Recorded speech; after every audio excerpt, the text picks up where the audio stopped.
تو حضرت ملا رومی رحمۃ اللہ علیہ نے لکھا ہے ایک قوم ایسی تھی کہ ان کا بادشاہ کہتا تھا کہ یار میں جو بھی ظلم کرتا ہوں یہ اٹھتا ہی نہیں، جیسے میں چاہتا ہوں کر جاتا ہوں، جاگتا ہی نہیں۔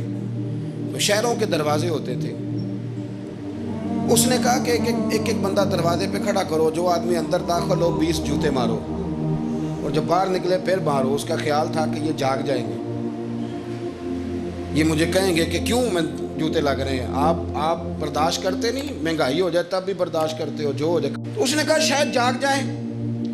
وہ 1 مہینہ تو ساری قوم اسی طرح جوتے کھا کے آتی جاتی رہی۔ تو عارف رومی کہتے ہیں کہ ایک دن وہ نا سیانے بندے منتخب لوگ جمع ہو کے بادشاہ کے پاس آئے۔ تو بادشاہ وزیر سے کہنے لگا لو یہ والا مسئلہ ٹھیک ہو گیا، جاگ گئی ہے میری قوم۔ اب یہ مجھ سے کہیں گے کہ کیوں جوتے مرواتے ہو، تو میں کہوں گا تمہیں جگانا تھا، تو تم جاگ جاؤ، میں مر گیا تو پیچھے لوگ تمہارے اوپر ظلم کریں گے۔ وہ سارے بندے آئے تو آگے کہنے لگے بادشاہ سلامت، ایک گزارش کرنی تھی۔ کہا کیا؟ کہنے لگے وہ ذرا جوتے مارنے والوں کی تعداد بڑھا دیں، ہمیں لائنوں میں لگنا پڑتا ہے، تو دفتروں سے لیٹ ہو جاتے ہیں ڈیوٹیوں، تو بندے ذرا بڑھا دیں وہاں۔ تو بادشاہ کہنے لگا اوہو، اب نا میرا مزاج نہیں، لیکن مجھے ایسے لگتا ہے کہ ہم بھی نا الا ماشاءاللہ ہم بھی کہتے ہیں مارو صحیح جوتے پر، ذرا لائن میں نہ لگاؤ، الگ الگ کر کے اکیلے کر کے۔ سنو، بزدل قومیں دنیا میں اپنی آنے والی نسلوں کو غلام بنا جاتی ہیں۔ گڑھے کھود رہے ہیں ہم اپنے پوتوں اور نواسوں کے لیے۔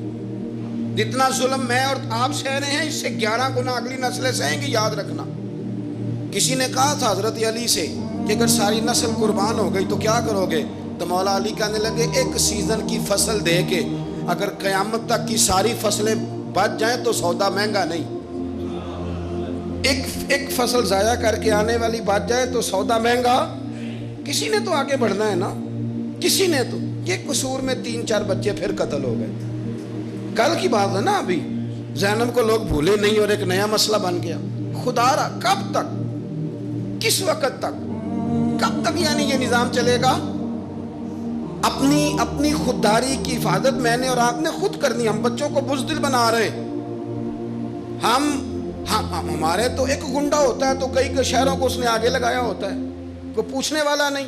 اگر آپ کے اندر میرے اندر حفاظت خودداری نہیں جاگے گی، خبردار دی بچوں کو دھوپ لگتی ہے تو یہ تو پھر ایسے ہی رہیں گے۔ سنو حدیث مبارکہ، ترمذی کی حدیث ہے، صلی اللہ تعالی نبی کریم صلی اللہ، یہ حدیث پاک نہ کہیں دل کی تختی پہ لکھ لینا، یہ ترمذی شریف میں موجود ہے، یہ کہیں دل کی تختی پہ لکھ لینا۔ حضور نے فرمایا من قتل دون مالہ فہو شہید۔ کیا خوبصورت انداز ہے میرے نبی پاک۔ حضور فرمانے لگے جو شخص اپنے مال کی حفاظت کرتا کرتا مر گیا وہ عام موت نہیں مرا، شہادت کی موت مرا ہے۔ ایسے کر کے پلیٹ میں رکھ کے نہیں چور کو دے دینے پیسے۔ ہاں اگر آپ نہتے ہیں، اس کے پاس اسلحہ ہے تو پھر بات اور ہے، پھر جان بچانے کی اہمیت زیادہ ہے، لیکن آپ طاقت کٹھی کریں۔ یہ کیا بات ہوئی کہ چور آیا اور لے کے چلا گیا؟ فرمایا من قتل دون مالہ فہو شہید، جو اپنے مال کی یعنی جائز پیسے اس نے کمائے ایسے ہی کو لے جائے۔ فرمایا جو اپنے مال کی حفاظت کرتے ہوئے مر گیا، تمہارے نبی کا وعدہ ہے وہ شہادت کی موت مرا، گویا اللہ اسے بغیر حساب کتاب جنت عطا کرے گا۔ اور حضور فرمانے لگے ومن قتل دون دمہ فہو شہید۔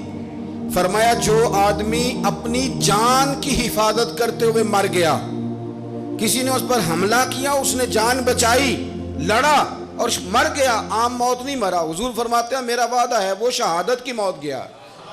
سیاستہ کی روایت پڑھ رہا ہوں، اور حضور فرماتے ہیں دینہ فہو شہید، جو اپنے مذہب کی حفاظت کرتے ہوئے مرا۔ ذرا ترتیب دیکھو، پہلے نمبر پہ حضور نے مال کا نام لیا ہے، دوسرے نمبر پر رسول کریم علیہ السلام نے جان کا نام لیا، اور دین کا نام تیسرے نمبر پہ لیا ہے۔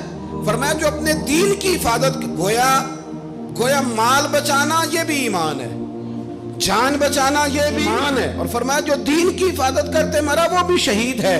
اور پھر میرے رسول کریم فرمانے لگے وَمَن قُتِلَ دُونَ أَهْلِهِ فَهُوَ شَهِيدٌ۔ فرمایا جو اپنے بال بچوں کو بچاتے بچاتے مر گیا، اللہ اسے بھی شہادت کا درجہ عطا کرے گا۔ جو شخص مال بچاتے دنیا سے چلا گیا وہ بھی شہید, جان بتاتے چلا گیا وہ بھی, تو پلیٹ میں رکھ کے دینا شروع کر دیا سارا کچھ پلیٹ میں.